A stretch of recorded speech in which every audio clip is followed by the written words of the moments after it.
dengan jumlah rupiah atau dana otsus yang cukup fantastis, itu berbanding terbalik dengan kondisi yang terjadi di Papua.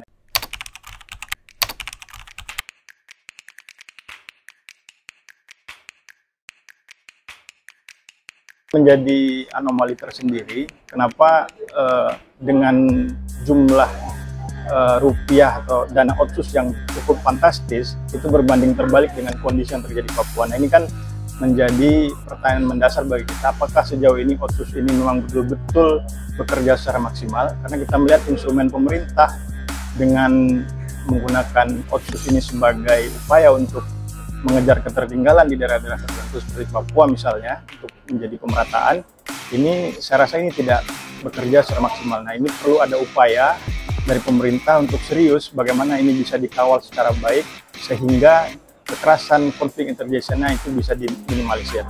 Tidak hanya mengedepankan kekerasan, tentu juga mengedepankan pendekatan yang humanis, pendekatan yang berbasis pada budaya ketimuran kita seperti Indonesia ini.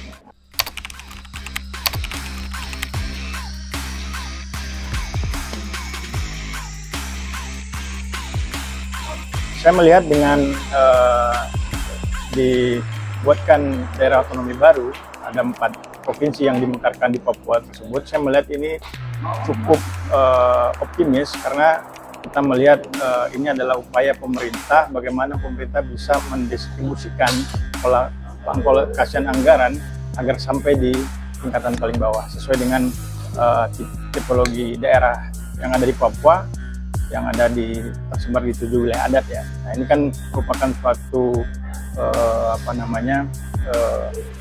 tantangan dan peluang juga bagi kita untuk bisa memberikan pendekatan khusus bagi masyarakat Papua. Dengan adanya 4 daerah baru ini, saya melihat ini cukup optimis. Itu juga tersebar dari berbagai daerah.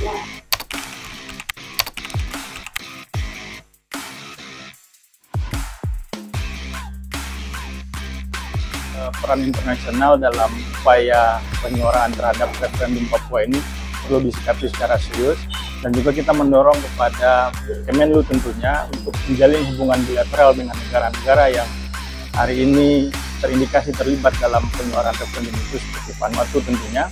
Nah, terus ada hubungan bilateral yang secara khusus nih kan, menyampaikan bahwa kondisi yang terjadi di Papua itu yang perlu disampaikan oleh Bini Wenda tersebut itu tidak sesuai dengan faktanya.